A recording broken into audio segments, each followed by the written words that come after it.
Hola, bienvenidos a Prédica Fiel, el podcast, un espacio donde estamos firmemente convencidos de que la salud de la iglesia depende de la exposición fiel de la palabra de Dios. Mi nombre es Josué Lara.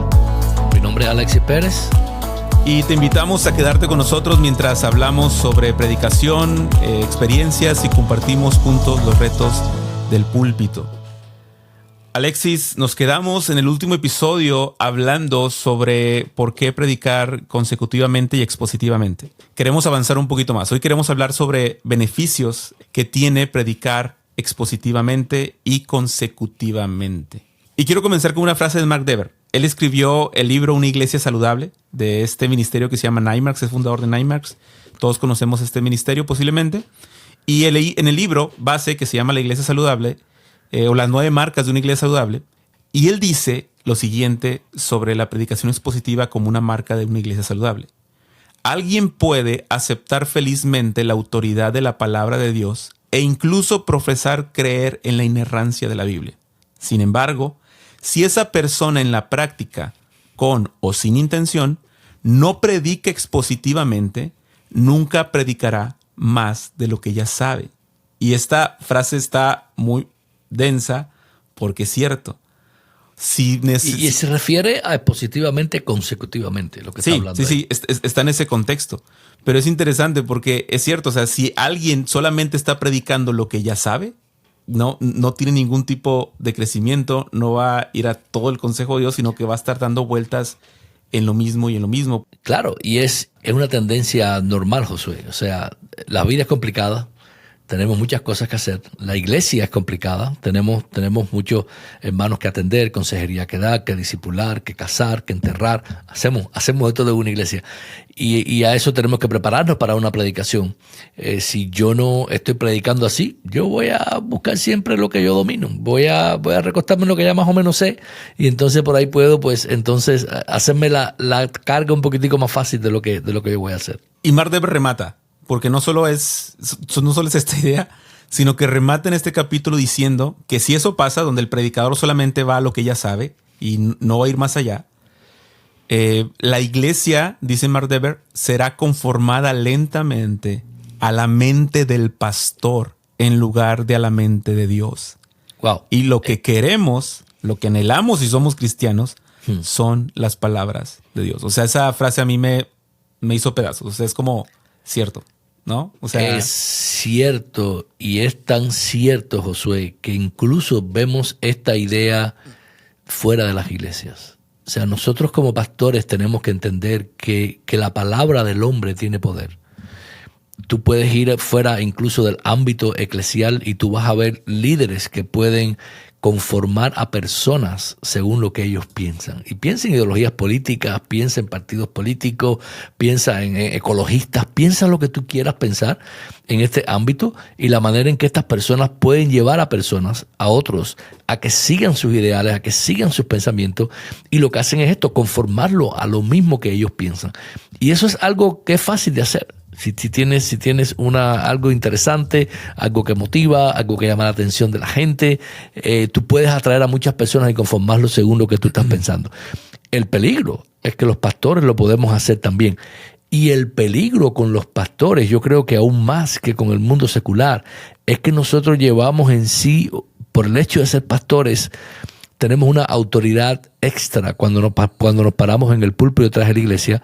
Las hermanos nos van a tener como alguien con autoridad, que estamos ahí de parte de Dios para transmitirles un mensaje, y ellos van a creer lo que nosotros les estamos diciendo. Entonces, eso es fuerte. O sea, eso es algo que tiene influencia. Los pastores tenemos una gran influencia sobre el pueblo, sobre la congregación local a la cual nosotros estamos congregando. Muchos tienen influencia mucho más allá de congregaciones locales.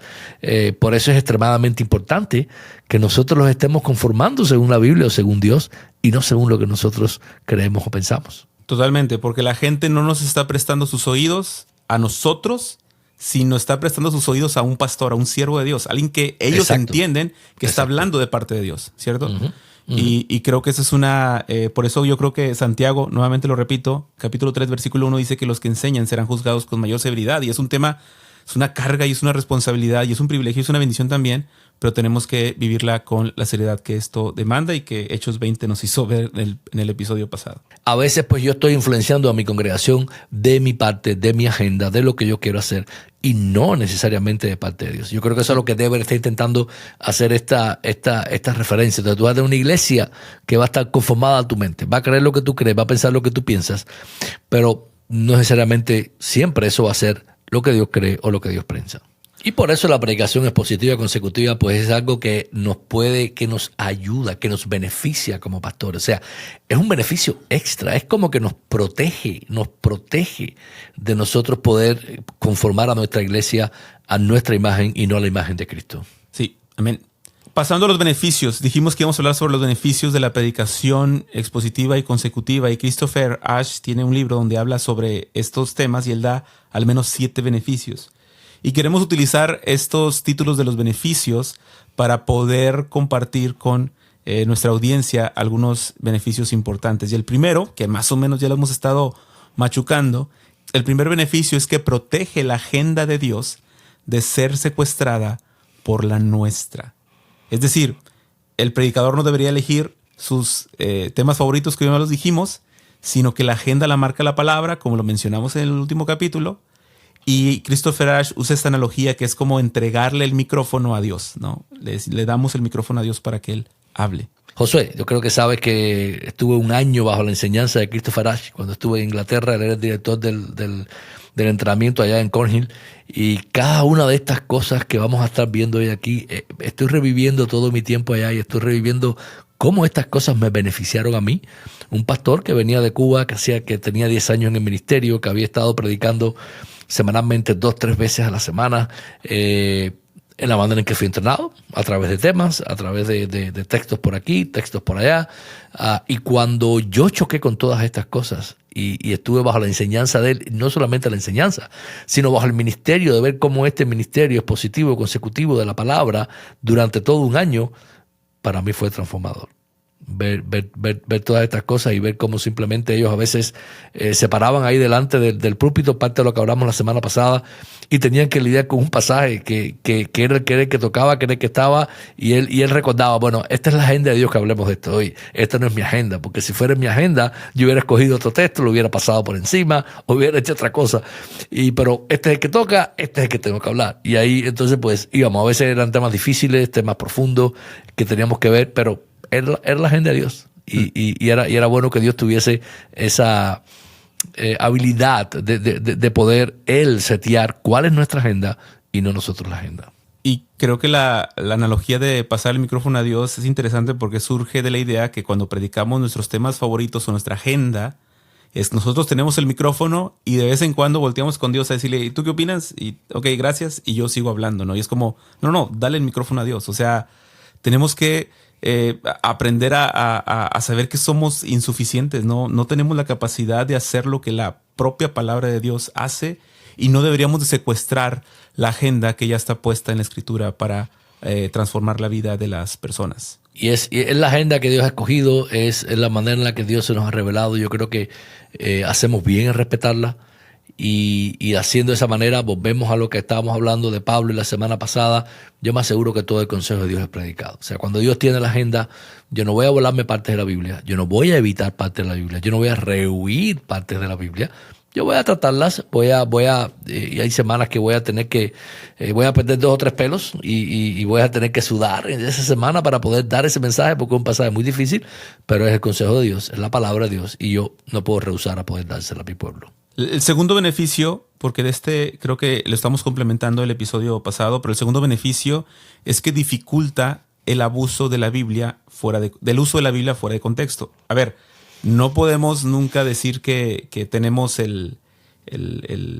la fórmula perfecta para nunca sacar un texto fuera de contexto. O sea, siempre puede ser que ese error esté porque ese es algo del corazón, lo que sea, pero predicar consecutivamente, expositivamente, lo hace más difícil. Hace más difícil que alguien agarre un texto y se vaya para otro lado porque él mismo sabe que la semana pasada les dijo algo y ahora no puede decirles algo que no tenga nada que ver con todas las semanas que ha estado predicando el mismo libro de la Biblia.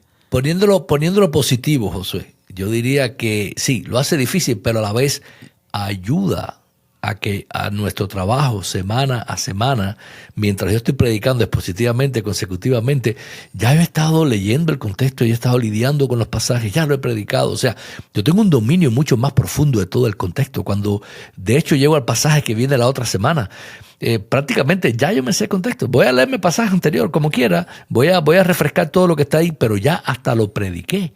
O sea, como que es una ayuda increíble para que yo pueda mantener el texto dentro de su contexto. Ya las mismas predicaciones que he hecho anteriormente, las mismas lecturas que he hecho posteriormente para trabajar algunos pasajes anteriores, me tienen dentro del marco del contexto. Ya sé cuál es, por ejemplo, si el contexto circunstancial del libro, por qué se escribieron, la audiencia, el autor, ya lo conozco, lo sé cuál es. Entonces, ya estoy mirando el texto desde esa perspectiva. Facilita un mundo la manera en la que nosotros nos preparamos y nos ahorra tiempo, energías a la hora de preparar la predicación. Y una anotación interesante también es que, depende de cada libro en el que estemos leyendo, pero quiero hablar particularmente del Evangelio de Marcos. Yo estoy terminando de predicarlo, predico este fin de semana el capítulo 15, el 1 al 15, y es impresionante cómo Marcos ahora está haciendo alusión a muchas cosas que ya dijo. Está citando su propio texto en el contexto literario, nos está recordando cosas que ya dijo para entender lo que está pasando. Es decir, rápidamente puedo ir a algún texto atrás que nos ayuda a entender lo que está pasando aquí en el momento de la crucifixión, y la gente puede decir rápidamente, sí, eso ya lo habíamos dicho, sí, de eso ya habíamos hablado. Y creo que estamos viviendo junto con Marcos su propia agenda al llegar al final del libro. Y creo que esto ayuda mucho a que la gente puede percibir y puede entender cómo la Biblia está transformando sus vidas, cómo estamos metidos en el propósito del autor, cómo estamos relacionando los pasajes de unos con otros, y entendemos cómo se va formando todo esto que está sucediendo hasta llegar al final de Marcos. Indiscutiblemente, o sea, nos mantiene en la línea adecuada. Y te repito, o sea, es una ayuda invaluable para nosotros como predicadores, es una ayuda para nuestro tiempo, es una ayuda para la iglesia, porque yo dedico menos tiempo y tengo más tiempo para hacer otras cosas. O sea, es beneficioso realmente cuando predico de esta manera. Otro beneficio, Alexis, que propone Christopher Ash es que diluye la subjetividad del predicador. Es decir, cuando hablamos de que se diluye la subjetividad del predicador, el enfoque está en el texto y en su significado, no en las opiniones o ideas personales del pastor. Bueno, yo creo, Josué, que más que nos diluye, indiscutiblemente nos diluye, pero si lo podemos ver quizás de otra manera un poco más positiva, lo que nos ayuda cuando lo hacemos de esta manera es, yo dejo que el texto transforme lo que yo creo o lo que yo estoy pensando de este tema específico en el cual yo tengo. Entonces, esta subjetividad que yo tengo de decir, yo creo que yo conozco esto, yo siempre, a veces uso una ilustración cuando estoy en un taller hablando a predicadores y les digo a ellos, bueno, ¿cuántos de ustedes creen en la Trinidad? Y todos levantan la mano con la Trinidad. Yo les digo, dejen la mano levantada aquellos que puedan probarme la Trinidad por 3 o 5 versículos. Lamentablemente, aún entre predicadores, muchas manos se bajan. Pero digo, haga la pregunta en su iglesia y se va a dar cuenta que posiblemente todas las manos se bajen. ¿Por qué?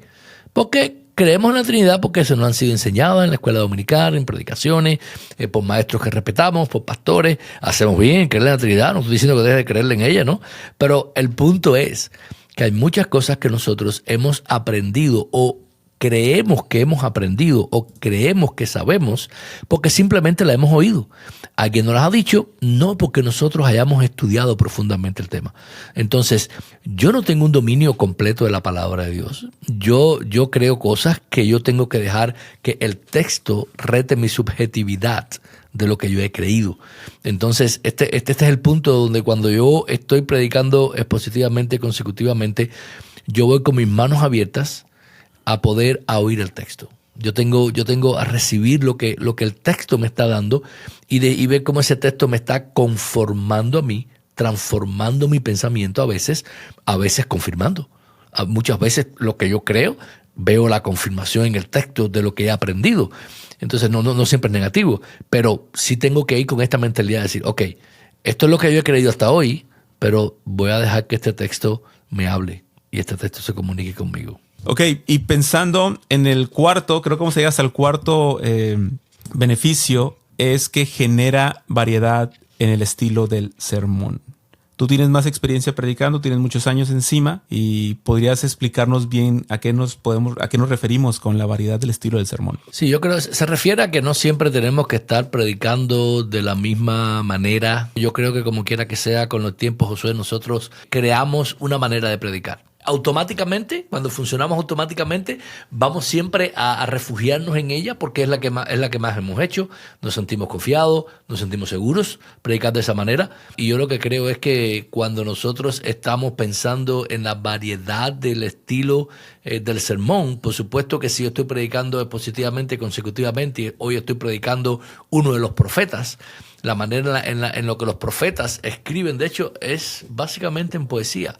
Y mucho de todo lo que están hablando hay poesía, hay muchas imágenes en los profetas que yo puedo usar en mis predicaciones. No es lo mismo que estar predicando una carta, donde es un discurso directo, donde tengo una lógica argumentativa, tengo una idea, las razones, el porqué, y el autor lo que está interesado es en simplemente decirme esto debe ser así por esto y por esto.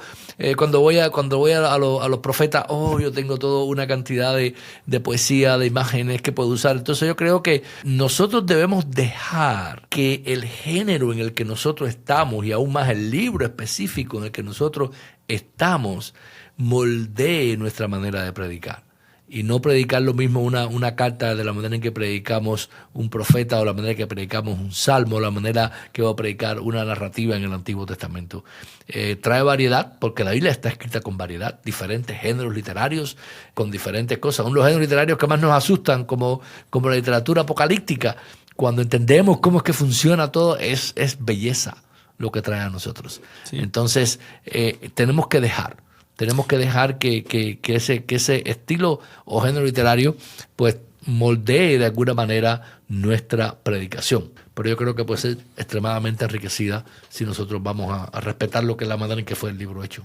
Creo que poco a poco, al estar trabajando los textos de manera consecutiva y expositiva, el predicador se va a ir dando cuenta cómo cada género literario le demanda una variedad de predicación, de explicar o de argumentar. Por ejemplo, ahorita estoy por terminar Marcos, lo dije hace un momento, y voy a empezar a predicar Gálatas. Y como que mi cerebro se empieza a acomodar en decir, voy a predicar una carta, ¿no? Y comienzo a pensar raramente comienzo a pensar de una forma distinta, porque ahorita estoy pensando en narrativa y estoy pensando en qué nos está contando, qué nos están mostrando, cuál es la idea, y estoy tratando de trabajar todas las semanas en mi pensamiento la narrativa, pero cuando viene una carta como Gálatas, que tiene argumentos, ideas y todo esto, como que mi cerebro siento que está como reorganizándose para recordar que ahora voy a leer una carta y voy a exponer una carta, y eso demanda como este cambio no solo del estilo de predicación, demanda un cambio de la forma en la que comunicamos, argumentamos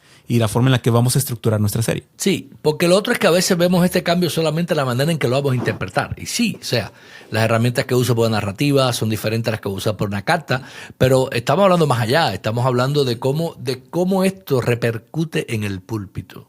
Uh-huh. Okay, estamos hablando aquí de la entrega del sermón, estamos hablando aquí ya del proceso de la persuasión que ocurre cuando yo estoy predicando esa palabra, y si estoy en Marcos yo puedo usar quizás, a veces voy a estar reflejando la misma historia que Marcos y caminando a mi audiencia por las tensiones de la historia, por lo que está pasando, metiéndolos dentro y ver cómo todo esto explota. O sea, lleva mucho trabajo de parte nuestro. Y por ejemplo, ahora que vas a estar en Gálatas, o sea, tienes que ver el tono también de la carta. El tono de la carta a Gálatas no es el mismo tono de la carta a los filipenses.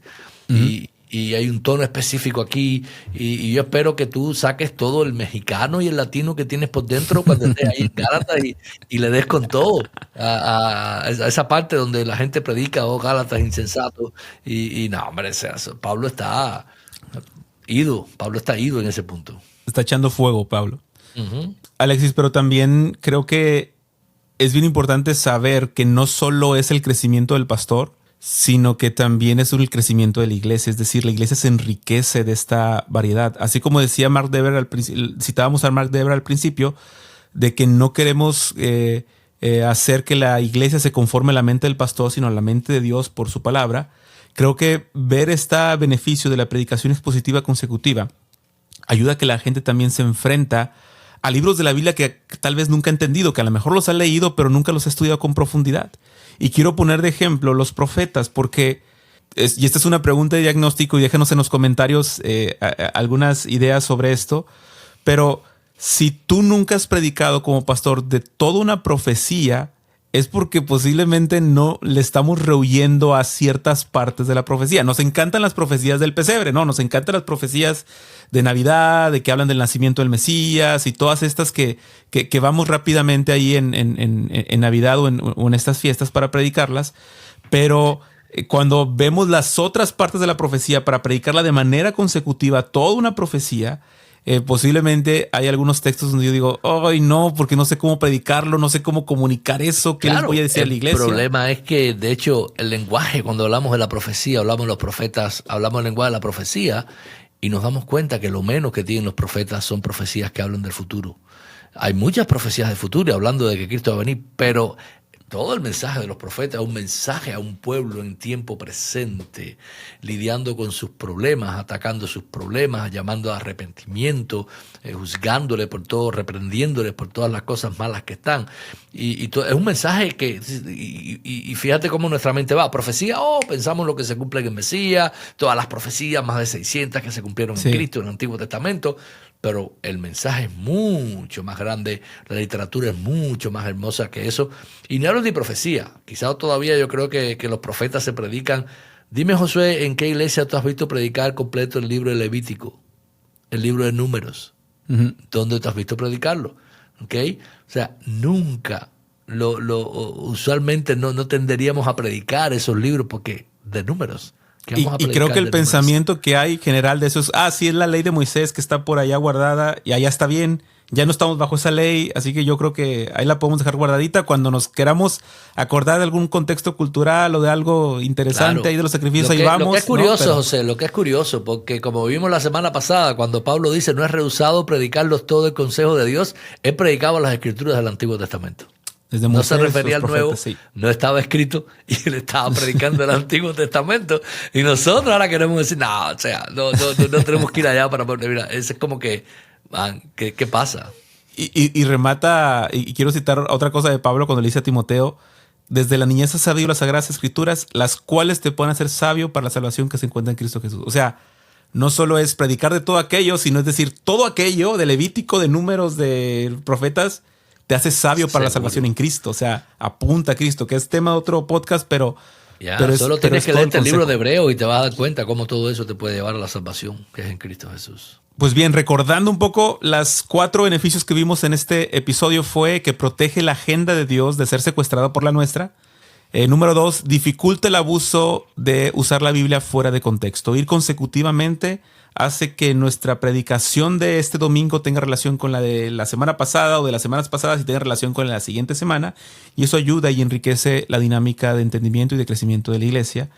Número 3, dijimos que diluye la subjetividad del predicador. Entonces no estamos enfocándonos en lo que nosotros pensamos, sino estamos enfocándonos más en lo que Dios está diciendo y en el texto, en el significado de un texto en particular.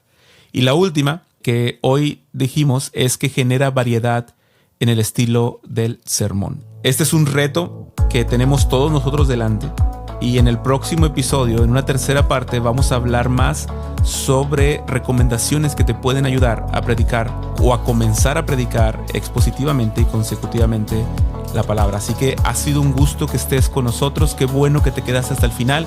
Comparte este episodio con alguien más que sepas que le va a interesar el tema de la predicación. Y por favor, suscríbete a Spotify, síguenos en Amazon o en YouTube o en Apple Podcast, donde sea que nos escuches, para seguir promoviendo las conversaciones saludables y serias sobre la predicación expositiva. Alexis.